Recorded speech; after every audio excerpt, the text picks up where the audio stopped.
네, 이어서 하겠습니다. 그 솔로몬의 부귀 영화를 다루는 10장 14절부터 같이 보도록 할게요. 10장 14절부터 해서 이제 29절까지는 솔로몬이 사실은 동서고금을 통틀어서 최고의 부귀와 영화를 누렸다, 이런 왕으로 평가가 되고 있거든요. 솔로몬 하면 가장 지혜로운 왕, 그리고 솔로몬 하면 부귀와 영화를 누렸던 왕, 이렇게 지금 평가가 되고 있습니다. 실제로. 그래서 그 이야기를 여기에서 좀 하고 있는데요. 14절하고 15절 그리고 22절은 솔로몬의 수입원이 무엇인지를 이야기합니다. 그래서 14절하고 15절에 보면 솔로몬이 세입금의 무게가 금 666달란트다, 이렇게 이야기합니다. 세입금, 그러니까 666달란트나 되는 세입금을 얻었다라는 거죠. 이 세금은 어디에서 얻었을까 추정을 내보면 이 666달란트가 약 25톤이나 된다고 하네요. 금이 그 정도면 상상이 안 되는데 하여튼 엄청난 수입원이 있습니다. 이거는 솔로몬이 다양한 사업을 벌였잖아요. 그 사업을 통해서 또 세금, 백성들의 세금에서 얻은 것으로 이제 추정을 할 수가 있습니다. 또 15절에 보면 상인, 무역하는 객상, 아라비아의 모든 왕, 또 나라의 고관들에게서도 또 수입원을 가지고 왔죠. 이들에게서도 이제 거두어 드렸다라는 것을 알 수가 있습니다. 아라비아 여러 왕들과 통치자들로부터는 아마 조공을 받지 않았을까, 이렇게 보고 있습니다. 14절과 15절은 그 부귀의 수입원이 무엇인가 이야기합니다. 22절에도 나오는데요. 왕이 바다에 다시스 배들을 두어서 히람의 배와 함께 있게 하고 그 다시스 배로 3년에 한 번씩 금과 은과 상아와 원숭이와 공작을 실어왔다. 그러니까 무역을 통해서도 이만큼 또 얻어왔다는 거죠. 상아, 원숭이, 공작, 이런 동물들이 등장하는 것을 보면 솔로몬의 교역의 범위가 꽤 넓었다는 걸 알 수가 있습니다. 그래서 대체로 아프리카 지역뿐만 아니라 인도에까지도 교역을 했다, 이렇게 이제 이야기하고 있습니다. 그리고 중간에 있는 이제 16절부터 해서 21절까지 내용은 이러한 수입을 바탕으로 해서 솔로몬이 누렸던 그 황금 시대, 그 시대를 소개하고 있습니다. 16절하고 17절에 있는 내용을 보면 솔로몬이 금으로 만든 큰 방패, 또 작은 방패를 두고 있었다라고 이야기합니다. 이 금으로 만든 크고 작은 방패들은 그 전쟁할 때 실제로 사용했다기보다 의존용이었을 것이다, 이렇게 이제 보통 이야기합니다. 여기 보면 매 방패에 든 금이 600세겔이다 이야기했고요. 또 작은 방패 300개는 매 방패에 든 금이 3만에다. 이 만에는 문해하고 아까 똑같습니다. 문해가 세겔의 15배잖아요. 근데 금은 큰 거는 600세겔이고 작은 거는 15세겔, 이렇게 이제 생각을 하시면 됩니다. 그리고 18절부터 해서 또 내용을 보면 20절까지는 솔로몬의 보좌를 설명하죠. 보좌는 상아로 만들었다고 해요. 그리고 순금으로 도금을 했고요. 양쪽 팔걸이 곁에는 또 사자가 있다, 이렇게 이야기합니다. 층계도 6층계로 이루어져 있다, 이렇게 이야기합니다. 이 보좌는 왕의 위엄과 권세를 상징하고 있습니다. 20절 하반절에 보면 어느 나라에도 이같이 만든 것이 없었다라고 이야기합니다. 그만큼 솔로몬의 권세와 위엄이 탁월했다는 것을 이야기합니다. 또 21절에 보면 이 그릇들이 모두 순금으로 만들어졌다고 이야기합니다. 은을 귀하게 여기지 않을 정도로 금이 많았다. 솔로몬 시대의 부귀와 영화를 다시금 강조하고 있습니다. 그리고 23절에서 이제 25절에는 솔로몬의 지혜를 다시 언급을 하고 있습니다. 22절까지 부귀에 대한 이야기하다가 25절부터 해서는 다시 23절부터 25절까지 지혜를 이야기합니다. 근데 이러한 지혜, 재산과 함께 지혜는 하나님께로부터 온 것이다 라는 이야기를 합니다. 24절에 보면 하나님께서 솔로몬의 마음에 주신 지혜라고 해서 솔로몬이 가진 지혜는 하나님께로부터 온 것이다. 다시 한번 여기에서 확인할 수가 있습니다. 우리가 계속해서 반복해서 이야기했지만 지혜는 하나님께로부터 온다는 것을 성경은 계속 이야기합니다. 그래서 잠언 1장 7절에도 지식의 근본이 하나님을 경외하는 것이라 했고 9장 10절에도 지혜의 근본이 하나님을 경외하는 것이라 했습니다. 그래서 이 지식과 지혜는 하나님을 경외할 때 주어지는 것, 하나님이 주시는 것이다 이야기합니다. 다니엘서 우리 2장을 지난번에 한번 봤잖아요. 거기에 보니까 다니엘과 3명의 친구들이 학문을 하게 되고 서적을 또 깨닫게 되고 또 지혜, 지식 이 모든 것을 얻게 된 것이 하나님이 주신 것이라고 다니엘서 2장에서도 분명하게 이야기합니다. 그래서 우리가 늘 생각하는 것처럼 지식을 얻고 또 지혜로운 사람이 되기 위해서 책도 읽어야 되고 또 공부도 해야 되고 봐야 될 것도 많죠. 또 세상 돌아가는 이치도 깨닫기 위해서 어떻게 돌아가는가도 또 살펴야겠죠. 그래서 누군가는 한 손에는 성경을 들고 한 손에 신문을 들으라고 했던 것처럼 사회도 볼 줄 아는 그러한 탁월함들이 또 있어야 됩니다. 분별할 수 있는. 근데 이거보다 더 중요한 것은 하나님을 경외할 때 지혜를 얻을 수 있다라는 겁니다. 이건 아이들한테 반드시 가르쳐야 될 내용입니다. 우리 어제 이제 수요일이었으니까 우리는 수요 예배 시간 때마다 이제 같이 기도하는 시간을 갖거든요. 제가 설교하는 시간을 조금 줄이고 이제 같이 동성으로 기도하는 시간을 갖고 있는데 기도할 때마다 빠지지 않고 기도하는 내용 중에 하나가 주일학교 학생들을 위한 기도입니다. 그 중에 하나가 바로 이러한 지혜에 관한 내용입니다. 하나님을 경외함으로 얻게 되는 지혜. 항상 기도하고 있는데 아이들을 위해서 기도할 때 아이들이 참으로 하나님을 경외하고 섬겨서 이 아이들이 하나님께서 주시는 지혜와 지식을 얻는다면 그보다 더 복되고 은혜로운 일이 어디에 있겠습니까? 솔로몬이 가진 지혜가 바로 하나님이 주신 지혜라는 것을 여기에서 다시 한 번 더 언급을 하고 있습니다. 그래서 지혜로운 사람이 되기 위해 우리가 우선순위를 어디에 두어야 할 것인가 그것을 이야기하는 것이라 볼 수 있습니다. 그리고 이러한 지혜를 가지고 있었던 솔로몬을 수많은 사람들이 찾아옵니다. 25절에 보면 각기 예물을 가지고 왔다 이렇게 이제 이야기하고 있습니다. 예수님이 탄생하셨을 때 마태복음 2장에 보면 동방에 있는 박사들이 예물을 가지고 예수님을 찾아오는 장면이 있잖아요. 이걸 또 떠올리게 하는 겁니다. 그러니까 솔로몬은 예수님을 바라보게 하는 하나의 예표가 되는 거죠. 그래서 수많은 사람들이 예물을 가지고 지혜로운 솔로몬을 찾아온 것을 보면 지혜로운 지혜이신 그 하나님을 찾아왔던 예물을 가지고 찾아왔던 동방의 박사들을 또 떠올리게 합니다. 26절부터 해서 이제 29절에 있는 내용은 군사적인 면에 있어서도 눈부신 성과를 이루었음을 밝히고 있습니다. 1400대의 병거 12,000명의 마병을 두고 있었다. 그래서 솔로몬의 왕권을 안전하게 지켜주었을 것입니다. 근데 여기에 보면 조금 특이한 것이 하나 있습니다. 28절인데요. 솔로몬의 말들은 어디에서 들여왔다고 이야기합니까? 애굽에서 들여왔다. 우리 29절에서도 애굽에서 들여온 병거, 또 말 이런 표현들이 나옵니다.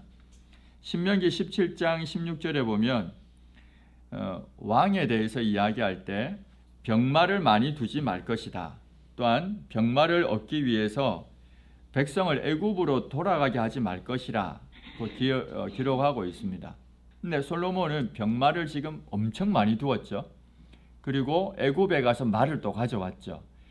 신명기 17장에 있는 이 내용에 반하는 것으로 볼 수가 있습니다. 한편으로는 솔로몬의 군사력이 강한 것을 이야기하지만 또 다른 한편 부정적인 느낌은 솔로몬이 더 이상 하나님을 의지하지 않고 이런 군사력을 의지하기 시작하구나. 이걸 갖추기 위해서 애굽에까지 가서 말들을 가져왔구나. 이것을 생각하게 됩니다.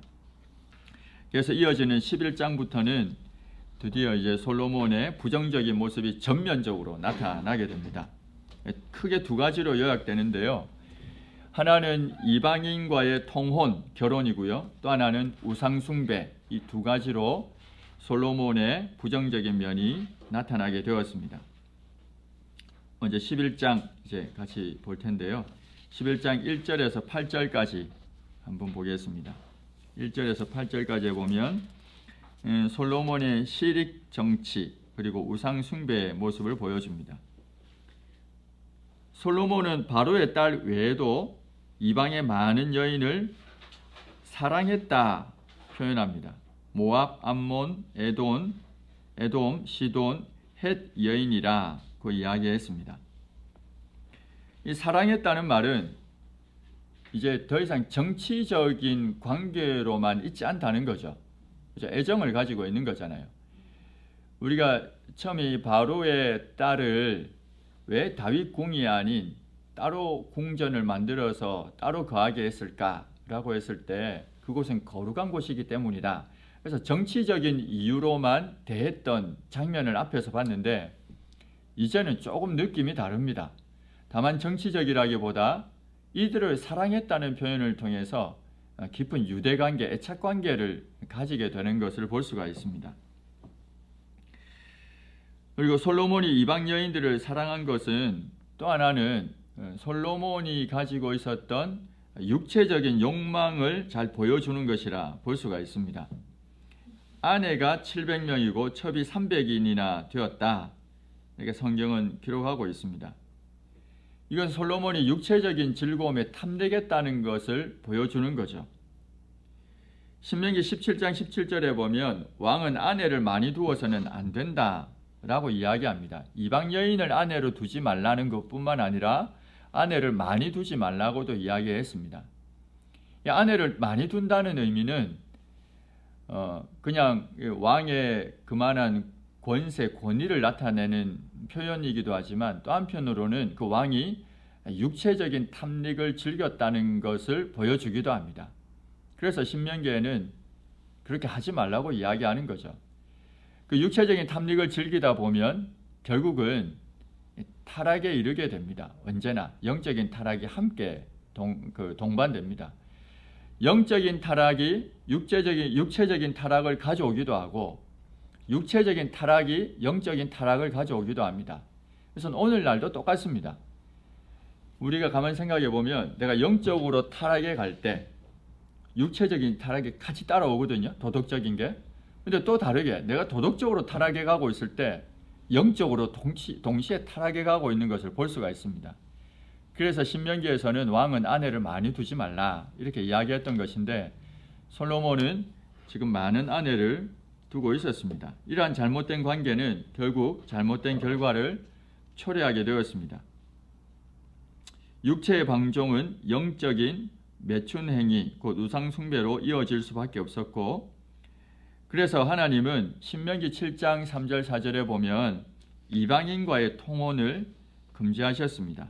2절 말씀인데요. 11장 2절에 보면 여호와께서 일찍이 이 여러 백성에 대하여 이스라엘 자손에게 말씀하시기를 너희는 그들과 서로 통혼하지 말며 그들도 너희와 서로 통혼하게 하지 말라. 그들이 반드시 너희의 마음을 돌려 그들의 신들을 따르게 하리라 하셨으나 솔로몬이 그들을 사랑했다.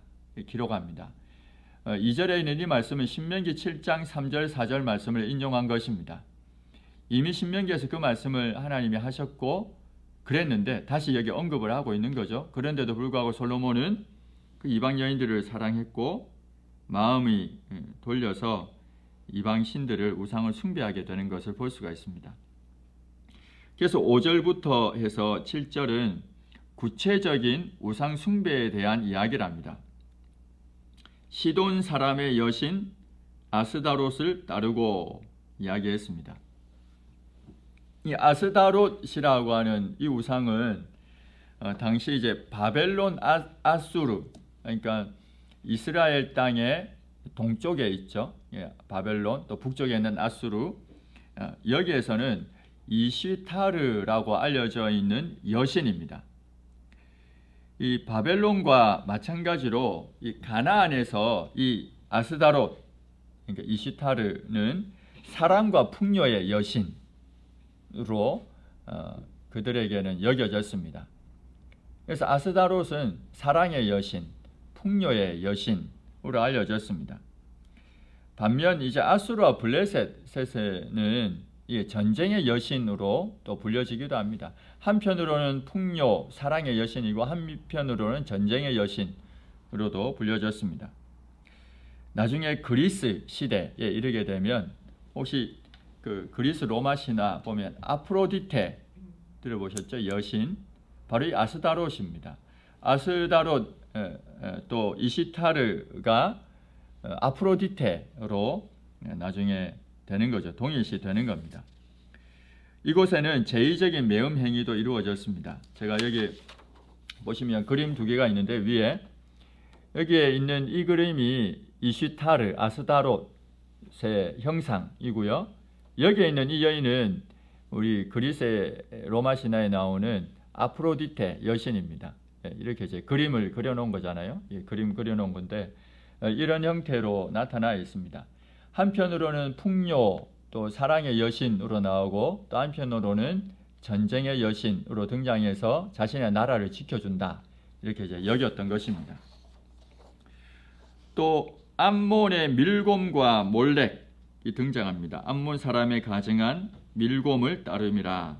밀곰은 또 몰렉하고 같은 신인데요.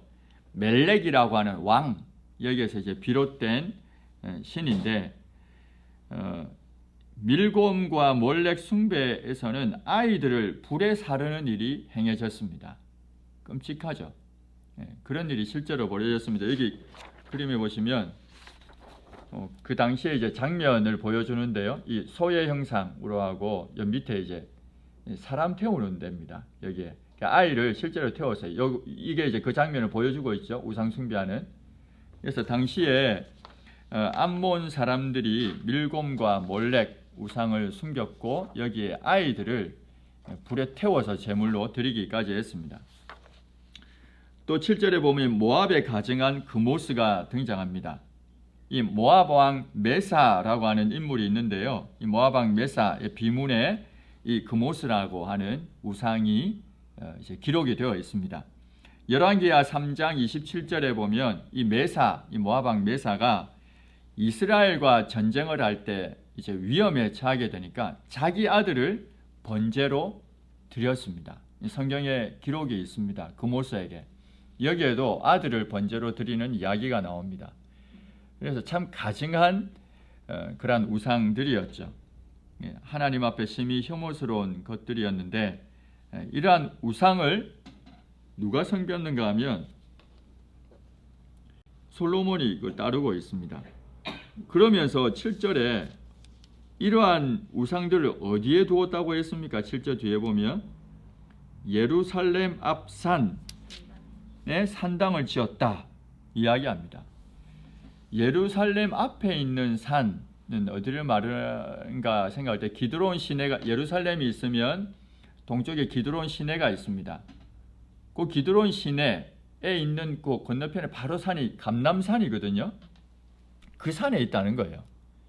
그러니까 예루살렘과 바로 마주해서 우상을 섬기는 산당들을 그곳에 다 마련해 둔 것입니다. 이게 얼마나 비참한 일입니까? 그 거리 자체가 3km 정도밖에 안 됩니다. 얼마 안 되는 거리인데 거기에다가 산당들을 짓습니다. 우상을 위한.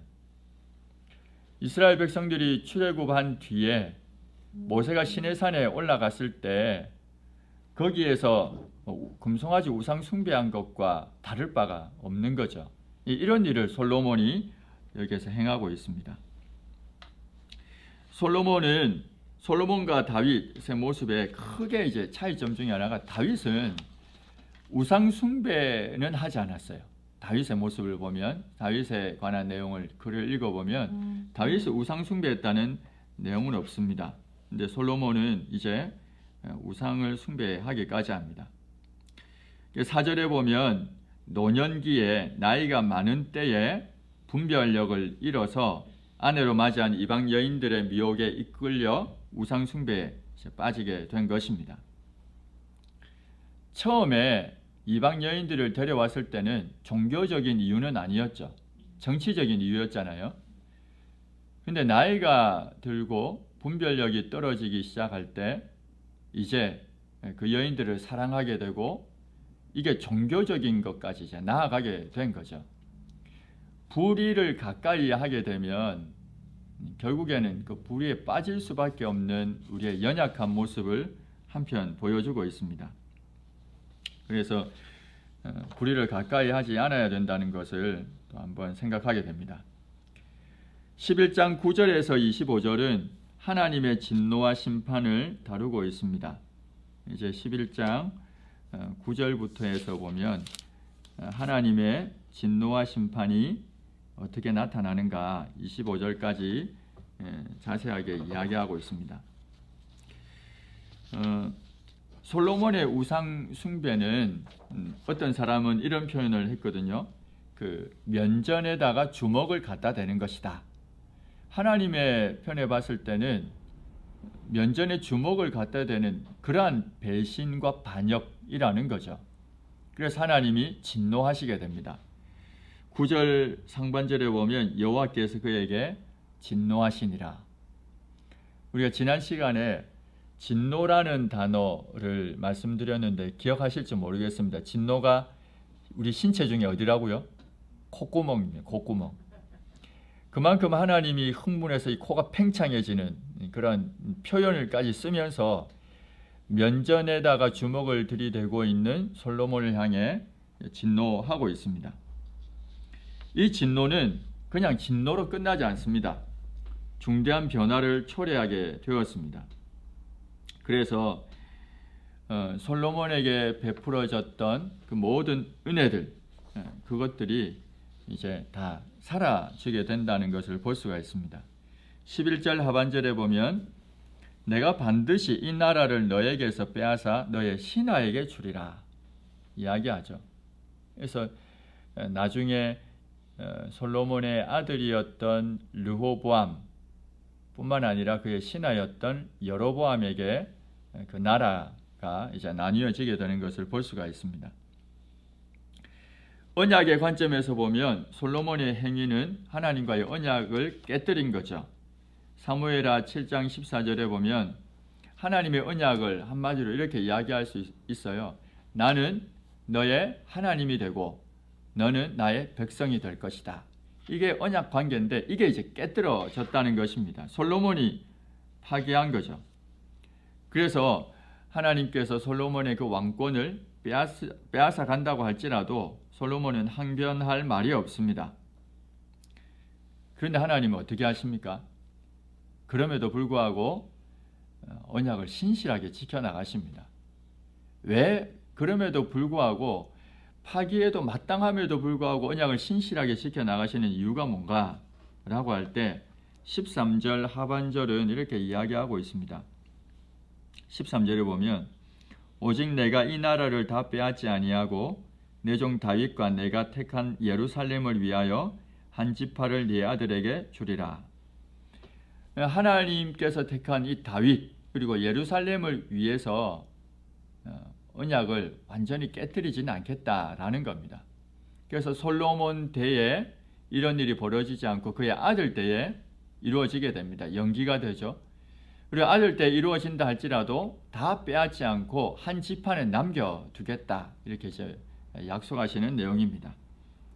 그것이 솔로몬의 우상 숭배에 따른 하나님의 징계 그러나 징계 가운데에서도 긍휼을 잃지 않으시는 언약에 신실하신 하나님의 모습이 여기에 나타나고 있습니다.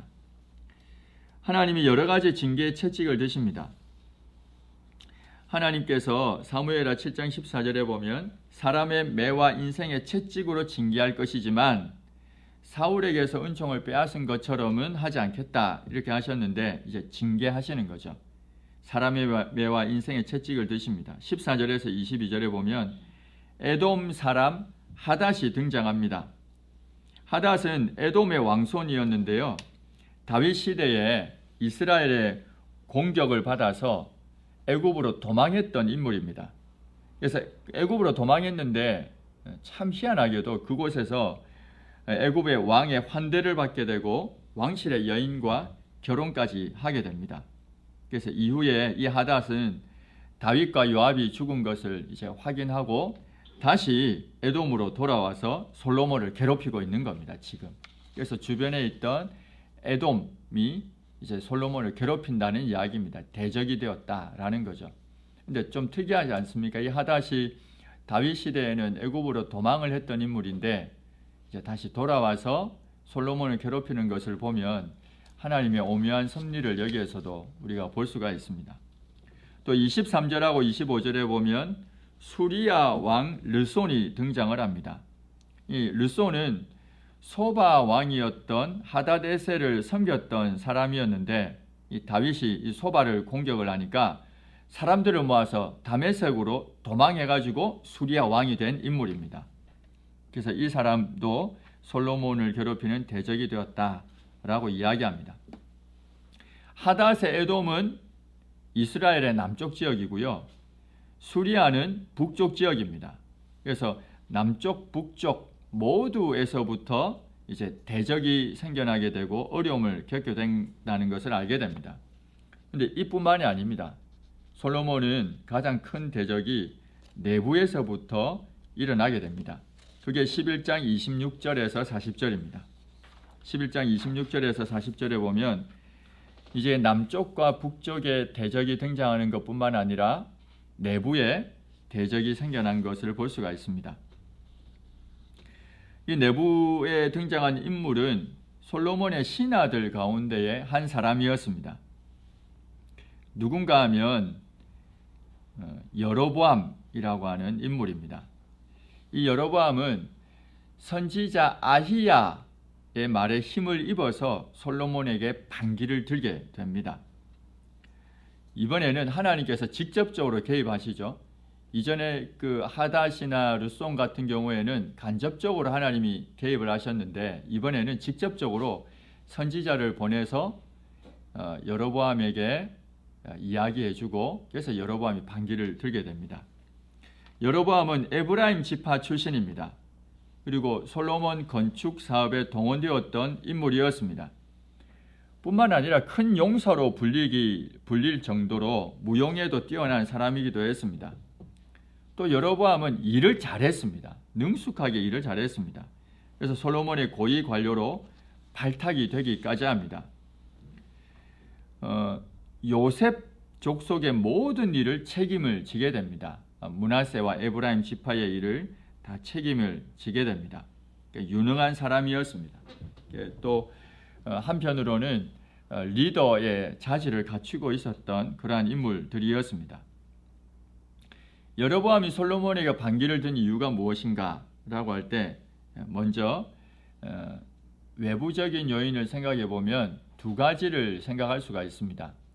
그 이유가 뭐냐면 첫 번째는 다윗은 어느 지파입니까? 유다 지파죠. 지금 이 여로보암은 어느 지파라고 했습니까? 조금 전에 에브라임 지파. 에브라임 지파일 뿐만 아니라 요셉 족속을 통치했다고 했잖아요. 에브라임과 므낫세를. 그러니까 에브라임 지파는 북이스라엘을 대표하기도 하죠. 나중에 보면 결국은 이 유다 지파에 좀 반감을 가지고 있는 지파였던 것입니다. 다윗도 처음에 왕이 될 때요. 유다 지파의 왕이 되어서 7년을 통치하잖아요. 그러다가 이후에 다 통치해서 33년을 통치해서 전체 40년을 통치하게 되거든요. 결국은 유다 지파의 반감을 가지고 있었던 이 에브라임 므낫세 지파, 이 요셉을 이제 통치하면서 그 반감 때문에 또 반기를 든 것이라 볼 수가 있는 거죠. 또 다른 이유 중에 하나는 많은 일을 시켰기 때문입니다. 솔로몬이 많은 일을 시켰어요. 부역, 노동을 시켰습니다. 그에 대해서 무리한 정책들 때문에 불만을 가지고 있었던 것입니다. 많은 사람들이. 그러나 직접적인 원인이 하나 있습니다. 이것은 어쩌면 간접적인 원인일 수가 있지만 직접적인 원인은 선지자 아히야 때문입니다.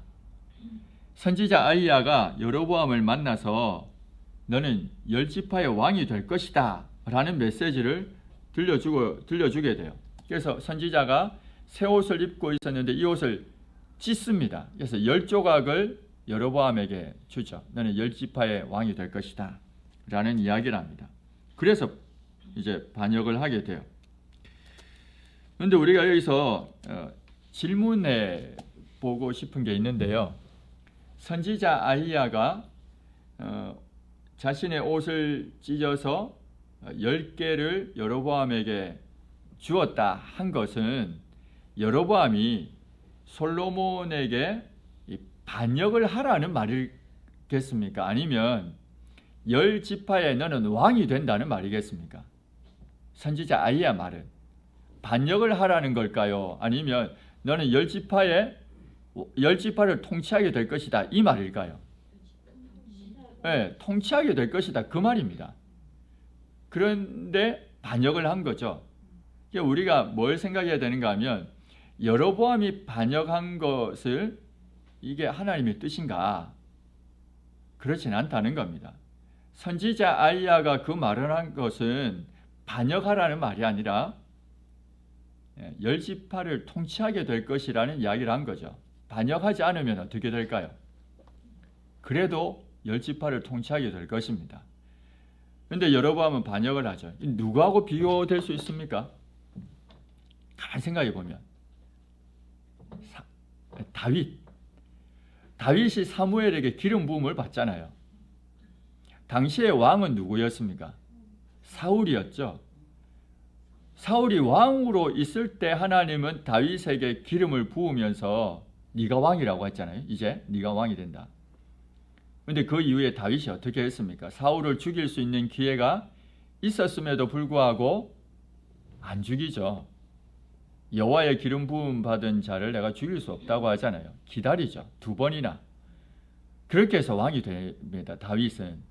그러니까 다윗은 이미 자기가 왕이 됐고 하나님이 사울을 버렸다는 내용을 알고 있음에도 불구하고 반역하지 않았습니다.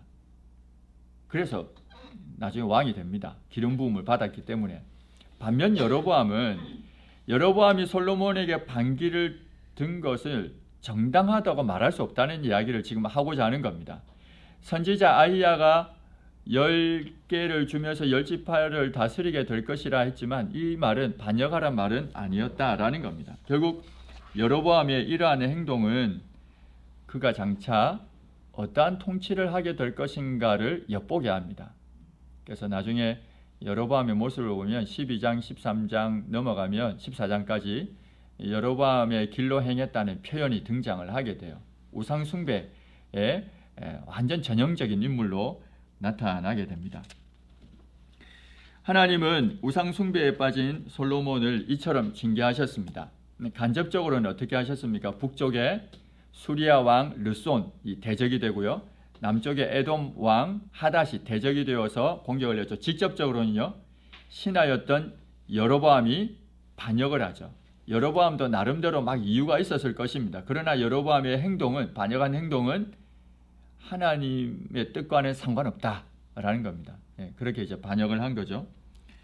그러면서 하나님은 긍휼 베푸시기를 잊지 않으셨습니다. 솔로몬을 징계하면서도. 그래서 솔로몬의 손에서 나라를 모두 빼앗지 않고 한 지파를 남겨주겠다 이렇게 이제 약속을 하시게 됩니다.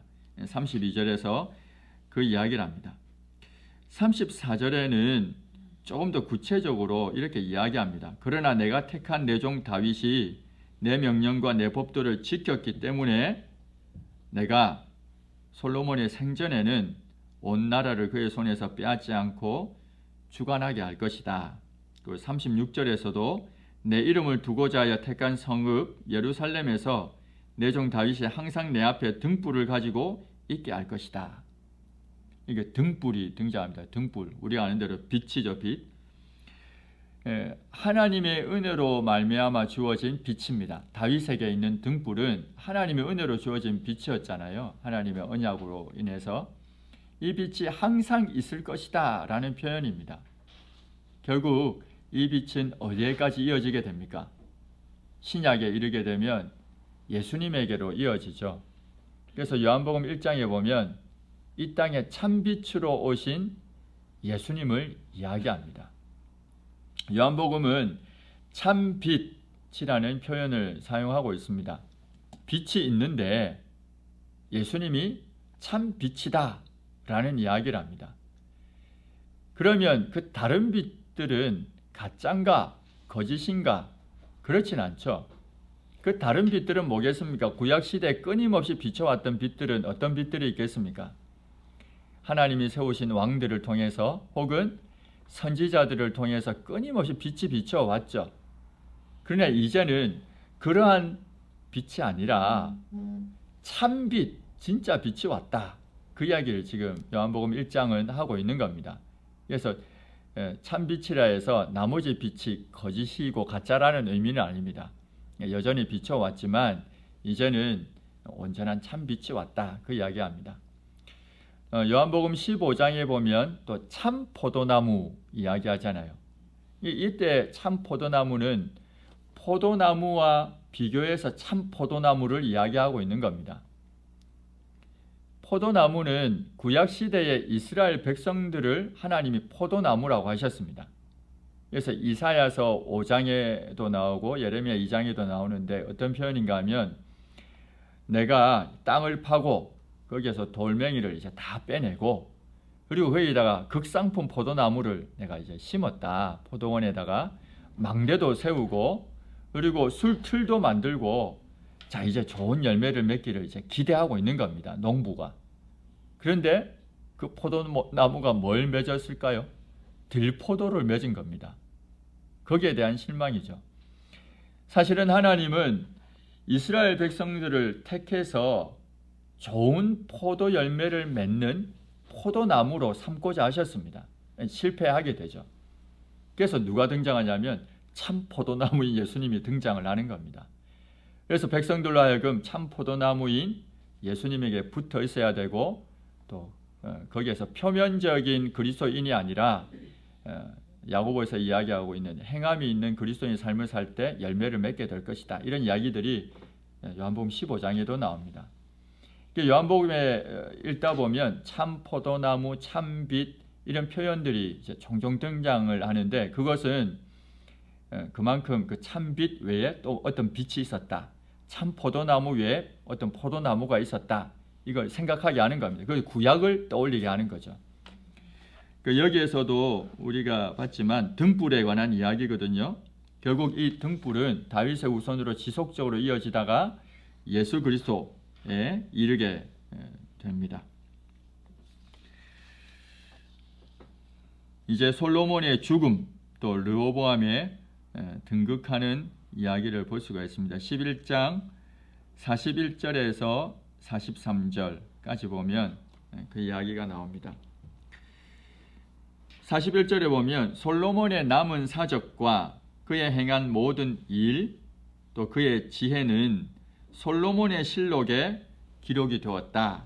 이렇게 이야기하고 있습니다.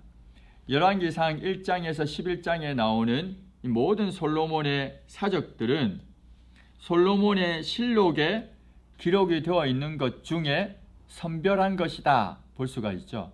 그러니까 솔로몬의 실록이 있습니다. 여기에는 솔로몬의 많은 이야기들이 있는데 그 중에 발췌해서 선별한 것이 열왕기상 1장에서 11장에 이제 기록이 된 겁니다.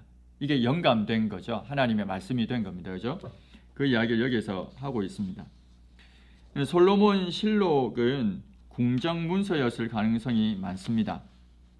그 유다 왕 우시야 당시에 그 이사야 선지자가 그 우시아의 사적을 기록했다는 표현이 나옵니다. 그래서 어쩌면은 이 솔로몬의 그 실록도 선지자가 기록하지 않았을까 이런 이제 추정은 해볼 수가 있죠. 그런데 누가 기록을 했는지는 알 수가 없습니다.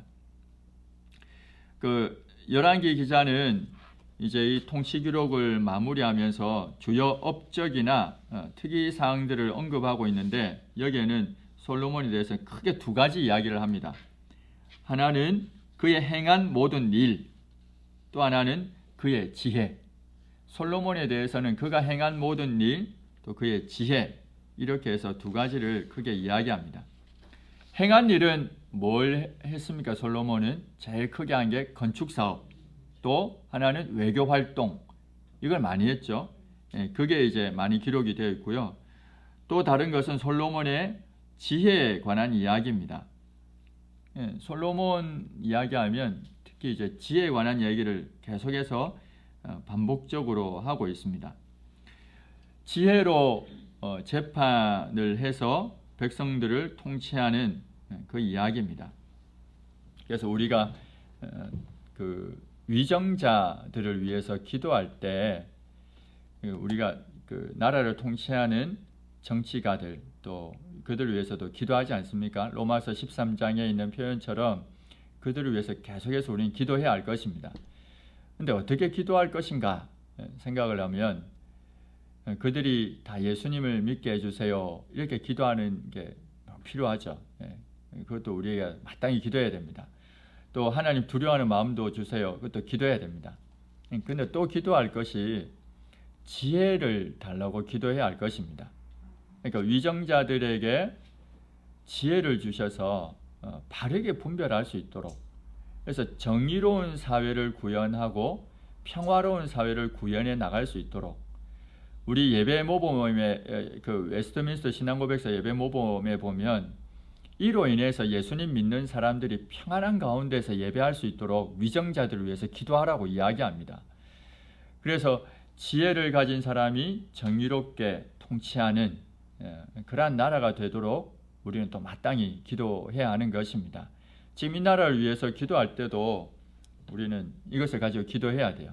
솔로몬이 지혜로운 자여서 그 백성들을 잘 통치했던 것처럼 오늘날에도 위정자들이 그런 지혜를 가질 수 있도록 우리는 또 마땅히 기도해야 할 것입니다. 솔로몬에게 주어진 지혜는 하나님께서 주신 분명한 지혜였습니다. 솔로몬에게 이러한 지혜가 있었던 것은 사실입니다. 그러나 하나님이 주신 지혜를 언제나 바르게 사용하지만은 않았습니다. 우리가 아는 것처럼 11장에 나오는 우상 숭배까지 이르게 된 것이죠. 열왕기 기자의 기록에 보면 솔로몬이 회개하고 악에서 돌이켰다는 표현은 나오지 않아요. 그죠? 읽다 보면 솔로몬이 이후에 회개했다, 하나님 앞에 돌이켰다 이런 표현들은 나오지 않습니다. 근데 또 한편 우리가 생각할 때 솔로몬 시대의 그 나라를 나누지 않고 연기시켜 주셨잖아요. 솔로몬에게는 그런 기회를 하나님이 주신 것으로 볼 수가 있습니다. 그래서 어떠했는지는 우리가 알 수가 없어요. 솔로몬이 회개했는지 안 했는지 성경 기록이 없으니까 우리가 알 수는 없지만 그냥 긍정적으로 회개하지 않았을까 이렇게 이제 추정해 보는 거죠. 솔로몬의 재위 기간은 40년이었습니다. 다윗의 재위 기간과 똑같은 기간이었습니다. 길다면 길고 또 짧다면 짧을 수도 있는데 시편 90편에 있는 표현처럼 우리 연수가 70이고 강건하면 80이라도 그 자랑은 슬픔과 수고뿐이다 라는 이 표현처럼 아무리 길다고 느껴져도 또 어떻게 보면 아주 짧은 기간에 불과할 것입니다. 전도서는 이렇게 이야기합니다. 12장 13절하고 14절에 보면 우리 인생에 대한 이야기를 쭉 하다가 마지막에 이렇게 이야기합니다. 한번 같이 볼게요. 전도서 12장 말씀입니다. 12장 13절하고 14절 인생에 대해서 이야기하다가 길다면 길고 짧다면 짧고 우리 인생인데 13절, 14절은 이렇게 이야기하고 있습니다. 같이 한번 읽겠습니다. 시작. 일의 결국을 다 들었으니 하나님을 경외하고 그의 명령들을 지킬지어다. 이것이 모든 사람의 본분이니라. 하나님은 모든 행위와 모든 은밀한 일을 선악간에 심판하시리라. 결론적으로 하는 이야기가 하나님을 경외하고 그의 명령들을 지킬지어다. 이것이 사람의 본분이다 라고 우리에게 결론하고 있습니다. 우리가 이 땅 가운데 살아가면서 평안을 누린다고 할 때 우리가 누리는 평안은 어떤 평안이겠습니까? 예수님 믿는 사람이 누리는 평안. 구약 시대의 이 평안, 이 샬롬이라는 단어는 신약에는 이제 에이레네 이렇게 번역을 했는데요. 이 평안이 의미했던 바는 전쟁이 없고 또 정의로운 통치가 이루어지는, 그래서 정말 평안하게 살아가는 이것을 평안이라고 표현을 했습니다. 우리가 예수님 믿고 나서 문제가 없고 분쟁이 없습니까? 우리 살아가면서 그렇지 않죠. 예수님을 믿고 살아가도 여전히 고난이 있고 수많은 문제들이 우리 앞에 가득 있고 또 분쟁도 있습니다. 우리 마음에 막 싸우는 일도 많이 생겨나고 엄청 많은 일들이 일어납니다. 그런데 예수님이 요한복음 14장 27절에서 뭐라고 하셨는가 하면 내가 너희에게 평안을 주겠다고 했거든요. 내가 주는 평안은 세상이 주는 것과는 다르다고 했습니다. 그래서 근심할 필요도 없고 두려워할 이유도 없다고 했습니다. 그러면 하나님이 예수님 주시는 이 평안은 도대체 어떤 평안이겠습니까? 우리가 예수님을 믿어도 여전히 문제들이 많은데 우리 안에 이 평안이 있다는 걸 뭘 말하겠습니까? 그건 오늘 우리가 전도서 마지막에 읽었던 14절 말씀을 보시면 하나님은 모든 행위와 모든 은밀한 일을 선악간에 심판하신다라고 했습니다. 하나님의 정의를 믿는 겁니다. 정의로운 하나님의 통치와 심판을 믿는 거죠. 하나님의 정의는 공평합니다. 공정합니다. 그걸 내가 믿는 거예요. 그때 우리 마음 가운데 참된 평안이 주어집니다. 그러니까 우리가 뭘 믿는가 하면 하나님은 정의로우신 분이시야. 그래서 정의로우신 하나님이 반드시 선악간에 바르게 심판하신다. 지금 이때에도 그리고 장차 이후에도 이걸 믿으면 우리 안에 분쟁이 있고 문제가 아무리 많다 할지라도 평안을 누릴 수가 있습니다. 그 하나님을 의지하기 때문에. 그래서 빌립보서 4장 6절 7절은 이렇게 이야기하고 있습니다. 아무것도 염려하지 말고 오직 모든 일에 기도와 간구로 너희의 구할 것을 감사함으로 하나님께 아뢰라. 그리하면 하나님의 평강이 우리의 마음과 생각을 지켜주실 것이다. 이렇게 이제 기록하고 있는 겁니다. 정의로우신 하나님을 분명히 신뢰하기 때문에 전도서의 마지막에 있는 표현 때문에 우리는 하나님을 경외하고 말씀에 순종하는 삶을 살아가고자 하는 겁니다. 하나님이 주신 평안으로 우리가 살아가는 겁니다. 하나님을 의지하면서. 이것이 우리에게 참되게 주어지는 주님이 세상이 주는 것과 다른 평안이라고 이야기하는 것입니다. 예수님 믿는 사람들도 많이 고난이 있고 힘든 일들이 있습니다. 어려움들도 많습니다. 어제도 예배 드리면서 예배 마치고 권사님 집사님 오셔가지고 뭐 잠시 할 얘기가 있어서 예배 끝나고 이제 잠시 얘기를 했는데 그런 얘기를 하더라고요. 참 그 예수님 믿고 살아가는데 마냥 좋으면 좋겠는데 꼭 그렇지 않은 일들이 너무 많은 것 같다. 이제 그런 얘기들을 하더라고요. 저도 그렇다고 얘기했습니다. 다 똑같다고. 그러면서 그래도 평안하시냐 이렇게 여쭈어봤습니다. 왜 평안하다고 생각하느냐 이렇게 여쭈어봤습니다. 우리에게는 정의로운 하나님의 심판이 반드시 있음을 우리는 알고 그래서 또 확신하고 믿고 있습니다. 그래서 이 땅 가운데에는 비록 많은 문제가 있지만 우리 마음 가운데 주님이 주시는 평안이 있고 그래서 하나님을 경외하고 말씀을 순종하고자 하는 삶을 마땅히 살아가고 이것을 본분으로 알고 살아갈 수가 있는 것입니다. 그래서 우리가 혹 어려운 일이 혹 있다 할지라도 솔로몬의 전 인생을 이제 우리가 한번 생각하면서 솔로몬의 그 말년과 같은 인생이 안 되도록 우리가 하나님을 경외하고 또 말씀을 지켜 행하는 그 본분을 따르는 그 삶을 같이 잘 살아갈 수 있기를 바랍니다. 같이 한번 기도하도록 하겠습니다. 기도하겠습니다. 하나님 아버지 참으로 감사합니다. 솔로몬의 전 인생을 돌아보고 또 그의 마지막을 우리가 함께 살펴보았습니다. 솔로몬이 이루어내었던 건축 사업과 또 외교 활동, 무역, 그 모든 사업들, 대단한 그 모든 일들 뿐만 아니라 솔로몬에게 주어졌던 그 놀라운 지혜, 그러한 은혜를 받았음에도 불구하고 그의 마지막 때에 하나님을 떠나 우상을 숭배하는 안타까운 모습을 우리가 대하게 됩니다.